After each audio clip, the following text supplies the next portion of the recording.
ये जो कुगुरु कुदेव कुशास्त्र का निषेध किया है ना, देखो वज्रसेन जी, कुगुरु कुदेव कुशास्त्र का सेवन करने से निकोच चला जाता है, इसका अर्थ पता है किसी को? आपको क्या लगता है कि ऐसा हमने किसी महाराज के सामने नमस्कार कर दिया तुम निकोच चले जाएंगे? हद हो गई यार, तो निकोच जाना बहुत ही सस्ता है। नहीं समझ में आई? ऐसे लोग ऐसे कई लोग ऐसे अरे इतने क्यों काय को कर रहा है, कोई आफत थोड़ी आ रही है, ये कुछ नहीं है भैया। जैन धर्म में मूल जो बात है वो देशना लब्धि है। ये आपके हमारे जीवन में जो क्रियाकांड ऊपर नीचे होते रहते हैं, ये पूजा, ये कोई न संसार न मोक्ष, जिनसे कुछ नहीं होता है। असली खेल तो वो जो देशना लब्धि है,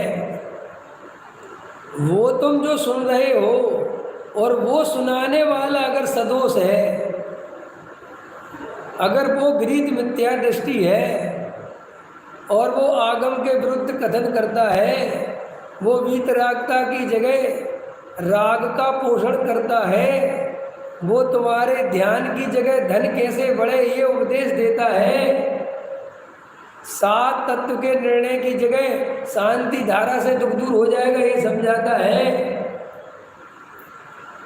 वीतरागी भगवान को रागी भगवान जैसा वर्णन करता है।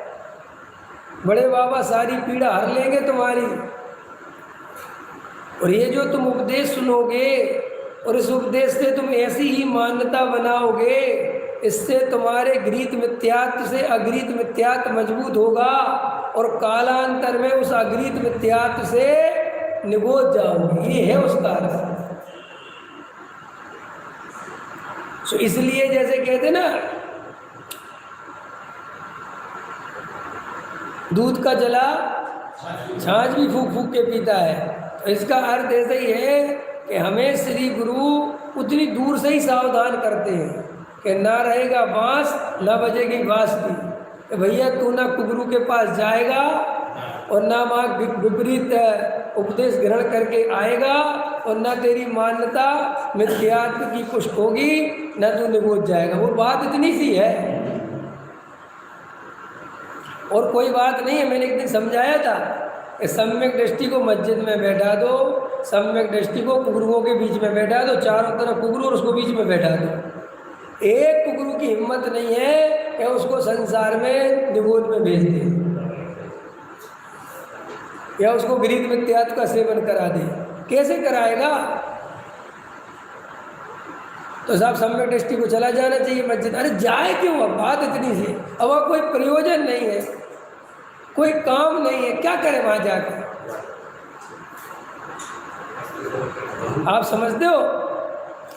देखो, जिनको कमजोरी प्रकृति की नेचर है, जो कमज़ोर है स्वास्थ्य से, उनको हवा पानी का बहुत ध्यान रखना पड़ता है। जिनका स्वास्थ्य मजबूत है वे चाय जैसा पानी पी ले, चाय जैसी हवा खा ले, उन्हें कुछ नहीं होता। तो डॉक्टर साहब समझाते थे कि अगर तुम्हारा स्वास्थ्य कमज़ोर है तो तुम्हें ज़्यादा लू भी, गर्मी भी परेशान करेगी और ज़्यादा ठंडी भी परेशान करेगी। ऐसे अगर आपका भी तत्व निर्णय कमज़ोर है, आपका सही तत्व श्रद्धा नहीं है, तो आपको सावधानी रखनी बहुत आवश्यक है। आप ये कहोगे हम कहीं भी चले जाएंगे तो कुछ नहीं है, बहुत गलत हो जाएगा। इसलिए जो कुगुरु कुदेव कुशास्त्र का इतना निषेध किया गया है। कोई ऐसा समझे कि हम कोई चिढ़ के कारण उनका निषेध करते हैं, ज्ञानी, कोई ज्ञानियों को कभी किसी से द्वेष होता ही नहीं। लिखो ये बात, ज्ञानियों को कभी किसी से द्वेष नहीं होता। कुगुरु कुदेव कुशास्त्र के प्रति कभी द्वेष ज्ञानी को नहीं होता। और अगर हमें द्वेष है तो अभी आपने वीतरागता का स्वरूप नहीं समझा, आप ज्ञानी नहीं हो। क्या नहीं समझ में आ रही? भाई साहब हमारे सामने कोई कुगुरु की चर्चा करे, हमें कोई वो नहीं होना चाहिए, ठीक है, उसमें भी कह ले।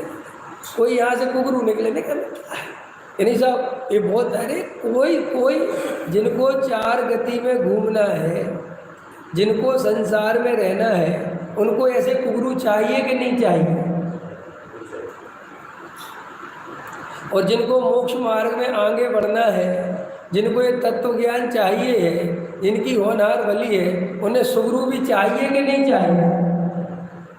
तो ना सुगरू का कुगरू से विरोध है, ना कुगरू का सुगरू से विरोध है। भाई सोने के आभूषण बेचने वाले भी हैं, और तुम्हारे वो क्या होता है आर्टिफिशियल बेचने वाले हैं, और डायमंड की ज्वेलरी भी बेचने वाले हैं। तो वे एक दूसरे से सब चिढ़ते होंगे। आर्टिफिशियल वाला कहता होगा सोने वालों में आग लगा दो, और सोने वाला कोई किसी से नहीं चिढ़ता। क्यों? कि भैया जिनकी आर्टिफिशियल खरीदने की ताकत है वे बेचारे आर्टिफिशियल खरीदेंगे, जिनकी सोना खरीदने की है वो सोना खरीदेंगे, और जिनके डायमंड की ताकत है वो डायमंड के। इसमें क्या है? जैसे जिनकी मोक्ष जाने की ताकत है वे सुगुरु सुदेव सुशास्त्र को ग्रहण करेंगे, सच्चे तत्व को पकड़ेंगे। और जिनको भी चार गति में घूमना है, 84 लाख योनियों में जन्म मरण होना है, जिनको संसार में रहना है, वे कुगुरु कुदेव शास्त्र को चुनेंगे। उसमें है क्या? लड़ाई झगड़ा किस बात का है? बोलो। मेरे सगे भाई बहन हैं, हम जाते हैं जब सागर वगैरह, तो कहते हैं कि चलो चलो वहाँ फलाने मैंने चलो। मैंने कहा तुम हुआ? बोले तुम नहीं जाते हो, तुम नहीं मानते। हमने कहा हमारे मतलब की चीज़ नहीं है, हमें जो चाहिए। हमने कहा उनसे बोलो कि बढ़िया तत्व की बात बताएं, सबसे आगे बैठा मिलूंगा मैं। अब लेकिन वे झाड़ फूक बताएंगे, शांति धारा के गीत गाए, हमें करना क्या? हमें संसार में रहना ही नहीं। अब जिनको संसार में रहना हो वे शांति धारा का क्या महत्व समझेंगे? हमें तो रहना ही नहीं। न नो मन तेल होगा, न राधा नाचेगी। जब मुझे संसार में रहना नहीं तो कौन से बड़े बाबा, कौन सी शांति धारा, हमें क्या लेना देना इन बातों से? क्योंकि हमारी वो ज़रूरत नहीं है ना।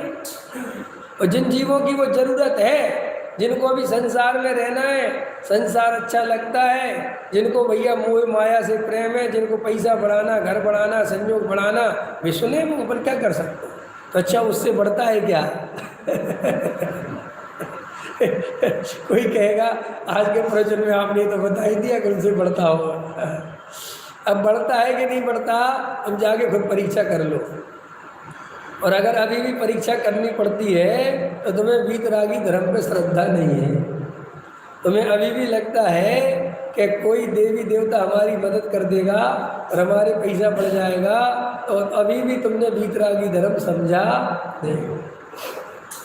तो अब ये कोई प्रश्न पूछे आपसे कि देव शास्त्र गुरु का श्रद्धान सम्यक दर्शन क्यों कहा, तो ये व्यवहार से सम्यक दर्शन कहा है, क्योंकि देव शास्त्र गुरु के श्रद्धान के बिना ये जीव सच्चा तत्व श्रद्धान करेगा किसके निमित्त से? क्योंकि जब भी करेगा तो कुगुरु सुगुरु सुदे सच्चे देव शास्त्र गुरु ही तो बताएंगे वो स्वरूप। जैसे देखो नरक गति में किसी जीव को सम्यक दर्शन हो जाए तो कैसे होता है पता है आप लोगों को? कैसे होता है? जाति स्मरण से। तो जाति स्मरण से क्या याद आता है उसे? देखो आई ना देखना, अगर मूल में सम्यक दर्शन जब भी हुआ, जहाँ भी हुआ, वो मूल तत्व ज्ञान ही याद आया ना।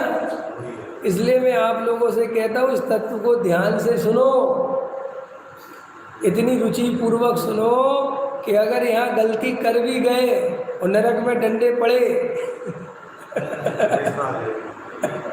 तो कम से कम वो डंडे पड़ते पड़ते याद तो आ जाएगा। भीम गली में मोक्ष मार्ग प्रकाशक चलता था, वहाँ पर एक तत्व सुनाया जाता था, और उस समय हम गफलत में थे, हमारी रुचि संसार की थी, विषय भोगों की थी, पैसे कमाने की थी, और अभी डंडे उसी के चक्कर में पड़ रहे हैं। तो वहाँ वो देशना याद आवे तो आत्मानुभूति हो जाती है, सब दर्शन हो जाता है।